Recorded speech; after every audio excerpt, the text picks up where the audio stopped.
I actually saw this on I don't know if it was somewhere on Instagram. Now what the hell? So there was a picture of Hailey Bieber on Halloween, and she dressed up as something.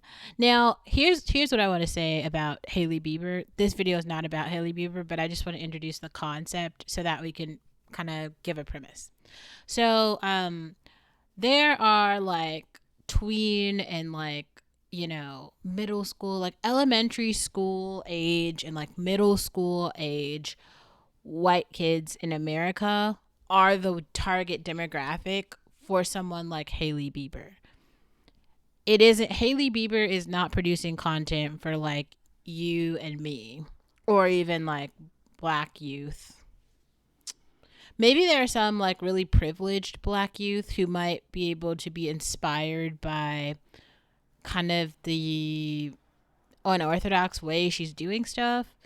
But Hailey Bieber is like an influencer for white youth. It's important to have it in the same way that like Taylor Swift is like an influencer for white youth. She's doing it with like content and music, but she's like telling stories. And if you're into storytelling, there's like multiple ways to like hear the stories. But the difference there is like Hailey Bieber doesn't really have much talent. She also doesn't really have much beauty, but that's a whole okay, that's total shade, but like how can I put this in a way like cuz I wasn't even the person in this particular case, okay, who's actually coming with the shade. Someone else said it, and it wasn't just one person. It got, I guess, so many people. Basically the comments got to this: Hailey Bieber never serves. This is not good content. Please take it off. Like that's what it was like. It was like multiple people saying that. And I'm sorry, but I don't think that that's hate. I think that they had a really good point. They were basically saying like this girl never serves. Why do you guys always get on here and try to make us believe that she's serving when she's not? And I agreed. Like I might make some content about this, but I do think that Kendall Jenner as Marilyn Monroe this year, that was a serve. That was pretty good. That was good. Or I saw that Jordan Dunn, she dressed up as some goddess or something. That was also really good. Like there were some people who served, but the like Hailey Bieber didn't serve this year. There was like, I mean, also I want to say like I don't think in any way that Hailey Bieber is like some unattractive. She's like a notoriously bad looking person. No, like Hailey Bieber is like completely. She's a very average looking girl who's thin. That is what Hailey Bieber is bringing to the table. I think that it's fair that when we're in conversations about like icons and beauty, okay, in the same breath of like Tyra Banks, Giselle, Naomi Campbell, like Hailey Bieber's not going there. Maybe I don't see it. I'm just not seeing it. That wasn't where I wanted to go with this though. I wanted to talk about my feelings on Taylor Swift and Travis KelC just because it seems like so many people like care about that. And like I just want to talk about like why I think that this relationship right now is so important for American culture. Um there are certain things that have happened in pop culture history that I didn't really think would make a big difference, but now I see that they do.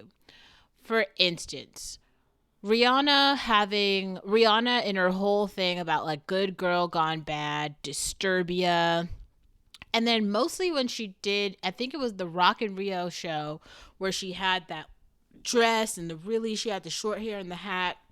I'll put it in the description box. But like that changed shit because like I don't know it was just like the first example that we'd had in maybe ever of like just like a black girl getting on stage and being like so fucking confident and so good. Like it was just really good. Like if you look right now at all the like black girls who are out, like Justine Skye I think is talented, but she doesn't really have that many hits. Like she has like one hit. So even if she gets on stage, she doesn't really have much to perform because like it's not that the music is not giving that well. Maybe it's okay. I'm not listening just to Justine Skye songs every day, but I do think that Justine Skye is a very pretty girl. I'll say that. Um, but like Rihanna had like you could watch the whole performance. That Rock in Rio show was like an hour and a half of just all Rihanna hits, and that like they were actually hits. I'm jamming the whole time. She's like serving on stage. Everybody's like into it. It's like no, we don't have no examples right now of girls who are giving it. I keep seeing people like put like I guess Lotto is giving interviews. There are a certain sector of girls who like Lotto. It's just not for me. Like I'm never buying it. Even if somebody give me a free ticket to go see Lotto, I'm still not going. Right? Like I definitely want to go see a Taylor Swift show. Like watching Eras on film, like it's just 3 fucking hours of just hits. Like even Taylor Swift's killing it, dancing on stage. She's got choreography, all the looks. It's like serving. Like these, that's a girl who's giving a show. Like she is giving a show, bro. Like these are like the songs, these are like pop culture moments, and like that's what Taylor Swift stands for, and like that is her brand. So it's like Taylor Swift has been able to use American culture and society as her literal brand. Like Taylor Swift represents female Americana, literally. And there's nobody who's even come close to do that besides Beyonce. I will say, like, if Taylor Swift has like 65% of Americana, then Beyonce has the other 35%, which is still like, I'm like, Beyonce has a nice slice of American pie. But like, if Beyonce is like the Cracker Barrel, let's say, Taylor Swift is like McDonald's. So you take that for what it is if you know what I'm talking about. It's just like the mass global appeal of McDonald's. It's everywhere. Like I didn't even know what the Cracker Barrel was until I came to Tennessee. That's kind of the difference there. Um, there was other points to this though. So what does this have to do with Travis KelC? Well, there's a video I put in the other description box about how there's a woman who basically was trying to unpack whether Travis KelC is going to trap Taylor Swift and just make her have a whole bunch of babies for him. I think yes. I definitely think he's going to do that. But I want to unpack, like, no matter what happens in this relationship, if it goes well, if it does not go well, if, like, it doesn't really matter. In the grand scope of things, it's going to be iconic. And whatever Travis KelC does wrong, it will kind of it will impact men in a way that I don't think that they are prepared for. Like I don't think they've ever seen backlash like the backlash that they will see however this relationship turns out.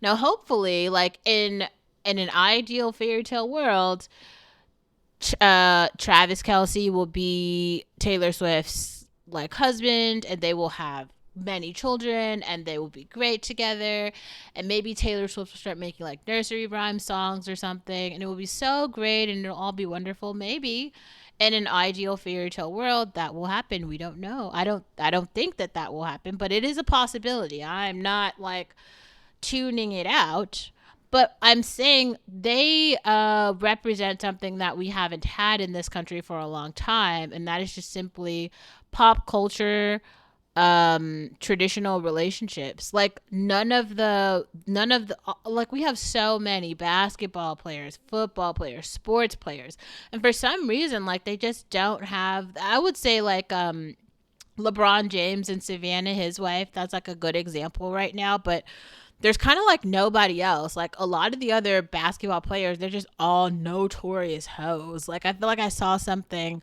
it was like a week and a half ago, about that one basketball player, Obi-Wan Kenobi or whatever. I don't know. I don't watch any sports. I couldn't name anybody, to be honest. Like the last basketball player that I knew was like Michael Jordan.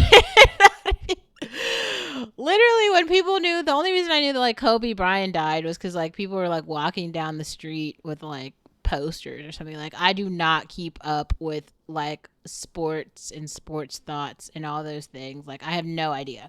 But there are the girls in the society whose entire dream in life is to be like the wife of a basketball player or like a sports player. And if you really think about it, sports players and like models or sports players and like pop stars or something, they would make good couples if the sports players had any sort of value system, or even, yeah, if they valued women in a way. Maybe Stephen Curry and his wife Ayesha Curry, they could possibly be a good example. Yeah, I think they're probably a decent example. But I mean, there, because like there's no denying the sort of like plethora of like beautiful women, right? You can just go look at them every day on Instagram, every day. And then YouTube channels, now everybody has a YouTube channel, so you know what people are doing. It isn't confusing. Oh, where is everyone? We don't know where everyone is. No, we know. We know. And so then it begs the question where like a younger generation, and I like when I was younger, I asked this question too. I was like, I don't understand. There's all these beautiful women out here, so why don't these guys have wives, and why don't they, do things with their wives, like take them to dinner or something, or just go out with them? Like, why don't we have any media representation of these, really wealthy men with beautiful wives? There's not, like, we don't have any. And initially this was just a problem in like the black community with like the black athletes, right? And we were all like, oh yeah, well, the black athletes, they don't like the black women or something, or they don't like whatever it is that they don't like. I don't know. Now it seems that they don't like any women. All of the women are a problem because like they're not married to anyone. Like, maybe I don't follow sports enough. I could be totally wrong about this, but I'm just going off of kind of like when I was like younger and I was like way more interested in normal parts of American life, like watching a sport or whatever, and just, seeing, what these guys do. It became very clear, like, sports players are hoes, and it's very known in the Habesha community. Like, nobody dates sports players because they just are so awful. They would probably like ruin your life and make you want to commit suicide. So that's why I know, like, I've never, you probably won't ever see like any sports players with any Habesha women. It just doesn't happen. Or like, I don't know, I haven't seen it. It's just way too far from a culture of stability that it just doesn't really hit. Anyway, um, so anyway, so where does this? Let's go back to Taylor Swift and Travis KelC. Well, if there's even an idea or a hope for like an American dream in like any way, like a lot of people, or how can we say this, in society, like younger girls are rooting for like the pretty older girls from their group. Like, the black girls are rooting for the black girls, the little white girls are rooting for the little white girls, the little Mexican girls are rooting for the older Mexican girls. It's like, if you've never seen like the little Mexicans dance who are like gunning for Selena Gomez, the reason that Hailey Bieber has these like hitmen who are on the internet who are like coming for her neck is because like they were rooting for Justin and Selena. They were. You can feel however way you want to feel about it, but like, Selena is their hero, and they are going to stand for her no matter what. And they're not, I'm not. They're wrong for, having death threats toward Hailey Bieber, but also like, I understand where the compassion comes from. I empathize with it. Okay, like, they definitely are doing a lot. Like, it's extra, and like, nobody should be receiving death threats. But like, shit, they're passionate about their cause. And Taylor Swift has very similar fans, okay, where people are very passionate about supporting her. And so that's why it matters, like, what happens with the relationship with Travis KelC. It's a very high profile relationship. Um, I also think I feel like it is very strange for people. I don't know how the Travis KelC and the black ex girlfriends or whatever got into that. I think that some of you are like, you're a little over invested here. Like, Travis KelC seems like a hoe, just like all the rest of them. Maybe, I don't know. From what I understand, was he in a long term relationship with one of the old ex girlfriends?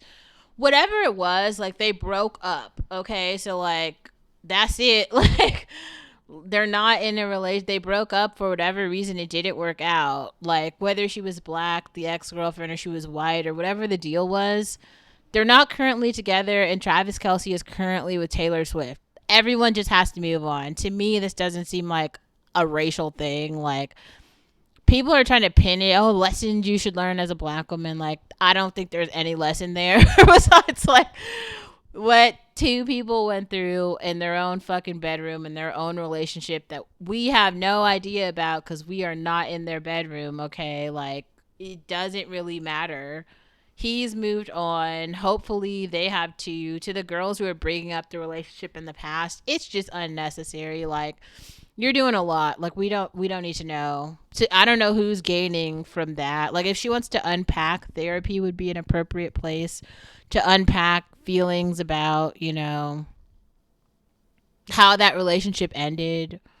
Cuz it could be a case where maybe like the relationship ended in a way that wasn't healthy for her, in which case I would hope that she does come to some sort of like closure about it in whatever way that she needs to, but it just has nothing to do with like him moving on with someone else, specifically like Taylor Swift. I think that was a reach. I don't like seeing videos like that unnecessarily pull black women in because like we already have enough shit that we're dealing with. Like I'm not really seeing the Travis KelC conversation have anything to do with black women, especially right now. He seems like he's in a healthy relationship with Taylor Swift for the moment. For the moment, I personally could never underestimate the power of a fuck boy. So I'm pretty sure he's gonna fuck this relationship up, and we'll get another album out of it. And I'm so here for it. Like I'm streaming. I'm streaming. Like you will get a review from me. Like like I said, after Evermore, I became a Taylor Swift fan. Before Evermore, I just didn't give a shit that much. I would say like I don't think I've ever been the type of person who was as boy crazy as Taylor Swift. I think I was very naive. It seems like going to listen to some of her old music, she was very self-aware. I was like never that self-aware at all, and I was in many cases just like a victim of a male fantasy in so many ways just because like I didn't really know what else to be. I was like, oh well, this guy wants me to be his girlfriend, so clearly that's what I'm supposed to be. I just had like no self-awareness. So I don't know. I said you can't really be that boy crazy when you're that unself aware. So that's been my very short snippet on what I think about Taylor Swift and Travis KelC. But I do think it's a pretty high profile and important relationship for American society because if Taylor Swift can't win and have sort of like the American dream for women, nobody can. Nobody can. And unfortunately, a lot of people have had their dreams about, the traditional American family crushed. Um so many women have watched women they look up to becoming sex workers, OnlyFans girls, watch men completely like dog out women that they like, and they're especially in the black community. There's no like recourse. There's no bounce back. Nobody gives a shit. It's more like a degradation, a walk over, a watch die sort of situation. It's like very much so dog eat dog. And usually in situations like that, someone dies, and it typically is like a black woman. So I really hope that some little girls get to watch somebody live out a fairy tale because I know I could for sure say that the fairy tale is dead for most of us.